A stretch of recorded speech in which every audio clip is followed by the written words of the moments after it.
Hey guys, we're here at the Nance meet and greet. Nathan Lane is right over there. So we're really excited about this show. Thank you. Can you give us a little, there's not that much information out and we're really curious about, besides the fact that it's burlesque. It's a secret. It's a secret show. Nobody's even allowed to see it. It's a beautiful new play written by Douglas Carter Beane, and it's about life in 1937 for some burlesque performers. One in particular, played by Nathan Lane, who plays a Nance, a stock character, making fun of homosexuals. And it's sort of like, what if you're a homosexual making fun of homosexuals? Like a, African-American person doing blackface, right? And what that meant then and what it means now. There's the underscores of politics. There's also a love story to it, but it's also, like, in a lot of ways, sort of a classic tragedy, in the sense of, like, Chauncey, Nathan's character, he's got a lot of self-loathing, and it's sort of, it is a very tragic sort of dramatic piece, but there are some hilarious burlesque skits flowing through it. I keep thinking about, there were all the Abbott and Costello movies, like Abbott and Costello meets Frankenstein, Abbott and Costello meets Dracula. This is sort of Abbott and Costello meet Clifford Odets, which you won't really catch late at night on the TNT, but it's totally worth it. It's a beautiful new play. So you decided to produce this play due to the overwhelming popularity of the movie Burlesque? That's right, just exactly. Christina Aguilera is actually, I think, going to make an appearance up from the She's floor. actually playing Nathan Lane. Yeah. That's impressive. But it is interesting exploring the world of burlesque, the comedy sketches, and also the strips. We have 3 lovely ladies who are playing strippers, and you will see, bits and pieces. And by bits and pieces, I mean bits and pieces. There's bits and pieces for everyone. For everyone. For That's everyone. right. For one. So are you guys on board for producing the musical version next season? Well, first of yes. Yes. In a word, yes. As long as it's a rock musical that, we're talking about the musical adaptation, right? Yeah. I want to be set in the future. Yes. I want to be wearing space boots. Yeah. That's all. I'm on board for Even if that. it's in the past, I want to be wearing space boots. I think that's a simple thing. Yeah, space boots. The Nance Space Boots is going to be what it's called. So on board for that. Sign up now. Before we talk about the Nance, I just have to ask you, did you keep your breastplate from the performers? I'll never tell. Awesome. Excellent. We're very curious about that breastplate. Very curious. Loved it, first of all. Loved it. Was it heavy? Yeah, I can only assume. Yeah, it was real heavy. Well, it looked great. Thank it looked you. like real Thank you. great fake Well, you breasts. saw me before, so you didn't even know, so you knew that wasn't me. Yeah. So now you've gone from playing a porn star to a burlesque dancer. Tell us a little bit about your character. I played Joan, and she's one of the performers at the Irving Place Theater, which is sort of the little troupe that all of us are in. That Chauncey Miles, who Nathan Lane plays, is the headliner of the show. So I have all these, we're sort of a little family, and the story is, about his journey through all of that. So we have this amazing relationship with him, and but throughout the show, I have all these numbers. So I have a fan number, I have a hula number, we've got like fairy wings at one point, there's a secret, so I won't tell you what that, there's a really, really beautiful number that I get to do that I'm very excited about, but secret. And then we have, there's feather boas, and I mean, there's just so many things. We do some shim-shamming. Excellent. Drink a lot of alcohol, not for real, but like a show. We looked up a burlesque name generator, and we figured out what your burlesque, burlesque name your name is, not your character name. Your burlesque name is Geranium Jarlsberg. Like Jenni Barber is Geranium Jarlsberg? Yep. Oh my God. So you can use that. Geranium Jarlsberg. So that's sort of like a cheesy flower. Yeah. It's kind of like what I am, right? I'm sort of cheesy. Exactly. A beautiful flower. Well, not a beautiful flower, but sort of like a weed, like a dandelion. Like a cheesy dandelion. That's amazing. So if you could dreamcast yourself in any show with Nathan Lane as your leading man, besides this one, like another one, maybe a musical, what would it be? Oh, that's easy. But he's already done it a million times. But matter, guys it's and your dream. dolls. But I mean, are you kidding? I'm gonna fag out on him so hard on that 1992 revival. I can't even look at him without thinking about it. Yeah. I mean, he's so amazing in the show, though. I mean, honestly, he's just a genius. I'm the top banana at the Irving Place Burlesque Theater. I have the opportunity to perform in 6 burlesque sketches, so I have to be 6 different people besides being the character that I actually am on stage. It's a lot to take on. It is a lot to take on, and we're all working very hard. And fortunately, we are blessed with having a great director in Jack O'Brien, and the cast is wonderful, and Nathan Lane is brilliant. This is my 7th play with Nathan Lane. Congratulations. Yes, before you were born, I started. So your burlesque name is Amaryllis St. Andre? I don't understand. Like if you put it into like a computer and it comes out. I say, what is the name again? Amaryllis St. Andre. Oh my goodness. How much research did you do into burlesque for this show? Well, I had a knowledge of burlesque. When I was a little boy, I would cut school and run down to 2nd Avenue and see Ann Choreo, This Is Burlesque. It was really the last of the genre.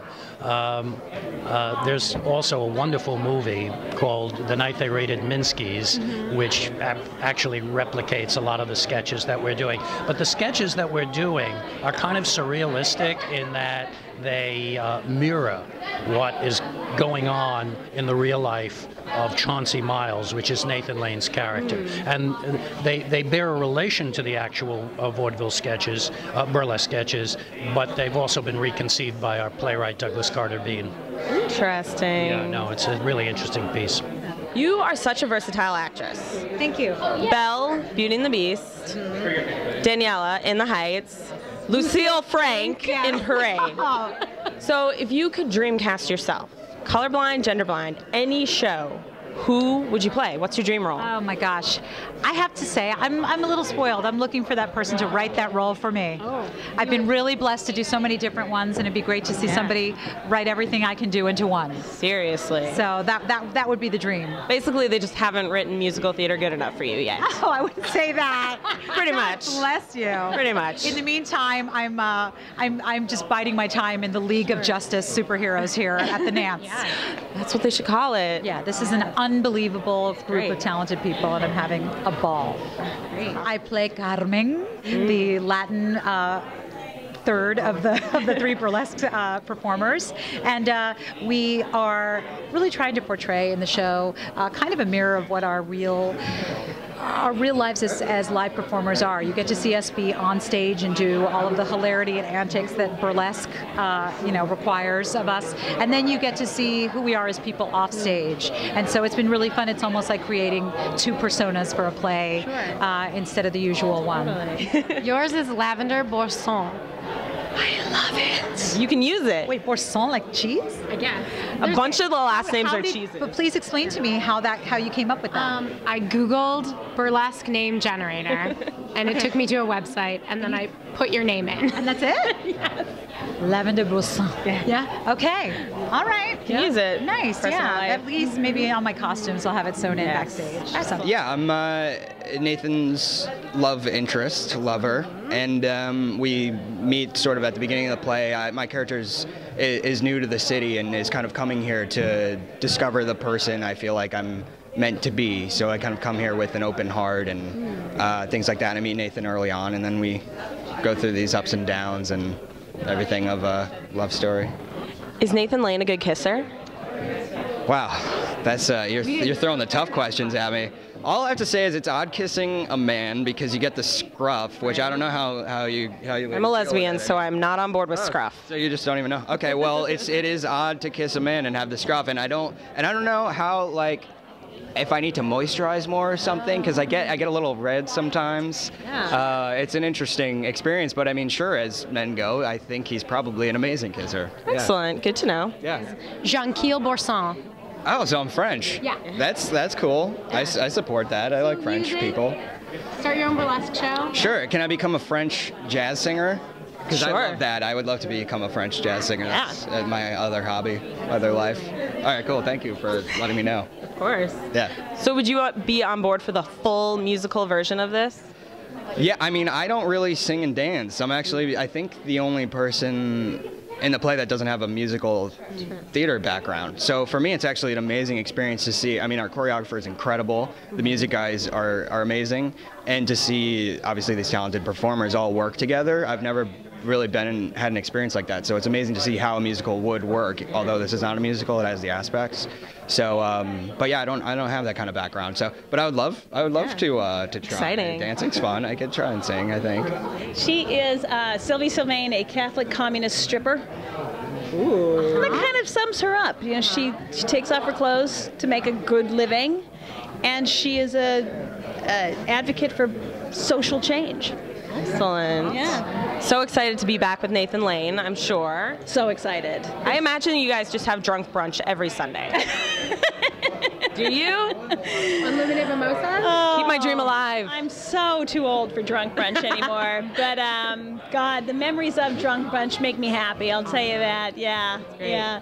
Well, one of our questions was to have people dreamcast themselves in another show with Nathan Lane, but you've already done a dreamcast. I know. Like, I don't need to do that, do I? Hell no. 2 dream jobs. If you and Nathan Lane were like getting back together though to do another musical, what would it be? Dreamcast, like gender blind, colorblind, anything. Oh gosh. The King and I.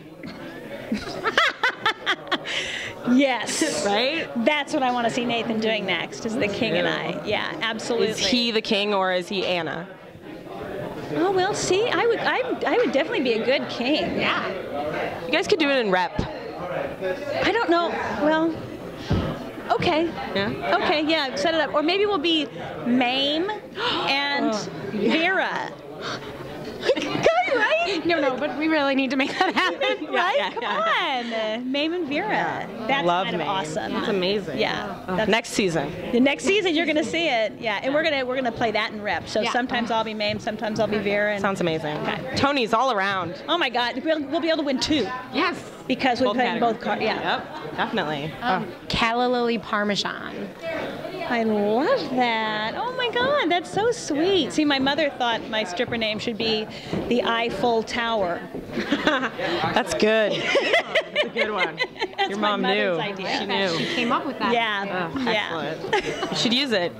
I know, right? It's great. If I need. Don't let it go to waste. So how much of your performance was influenced by Cher in the movie Burlesque? Not in the least. I didn't see that movie. Isn't that weird? That is weird. I know. It's real good. It's not part of my research. Isn't that crazy? Well, maybe after. You don't want it to influence, so after the show. Then you can see it. No, I didn't see that movie. Anything really that contemporary, to be honest, is not appropriate for this. Yeah. This is a different time in our country's history. Just a very different, highly political, and women's bodies were just thought of differently. You know, the burlesque could be you took your wife to see burlesque. Yeah. You know, not that people don't take their wives to see strippers now, but burlesque dancers were artists. Yeah. You know, you were building your costumes and thinking about concepts. You know, and Sally Rand described hers as herons skipping across a lake, you know, her feathers. And, you know, it was just a totally different time. Totally. Yeah. Not just. See, but that's not so bad either. Oh, no. That's great. My character, who is named Chauncey Miles, is a burlesque performer in 1937 in New York. He is doing rather well, and then at the heart of the play is this love story with my character and a young man played by Jonny Orsini, and it's a rather surprising and sweet, but ultimately tragic love story. So are you on board for the full musical version of this show next season? No. No. All No. right. I no. I'm retired from the musicals. Now I do a little song in this. The character has a little signature song. That's that's rather amusing. And then, but everybody else, there's some wonderful music by Glenn Kelly, immensely talented guy who I worked with on the producers, and he's created these kind of period songs that are terrific, and the ladies all look fabulous doing them, and Louis has a big number with them. But ultimately, it's a play at heart. It has, because it takes place in burlesque. There is, there's music and there's stripping and. Yeah. Can't wait. Like that? Yeah. Did you decide to write this show because you saw the movie Burlesque with Cher? No, I think I started writing this before Burlesque with Cher. So you inspired the movie? I think, from what I understand, that the movie Burlesque with Cher inspired a great many things. Nausea, tedium, perhaps even a desire to really stop doing movies altogether. But no, this play was not one of them. No, it's fine. It was an idea I had of burlesque, of this Nance character, this sort of outrageous Queenie character, and I love characters like that in old plays, and I was fascinated with the idea of like where we are now as a country in terms of understanding gay people and where we were in the 30s and the juxtaposition of the two. Absolutely, it's very timely. It's only I could write a play set in 1937. That Hitler's bad, and have it be considered timely in any fashion. Pretty silly. You're gonna love it. Can't wait. And it's like stripping, and like on top of everything else, there's like stripping and people and lots of, like a stagehand with a cigar moving a chair backstage. What? Shut up. Like a very tired wardrobe mistress, with pins in her mouth. I love that stuff. That's my world. I love that stuff. Excellent. Well, can't wait. Right. We're so excited. Congratulations.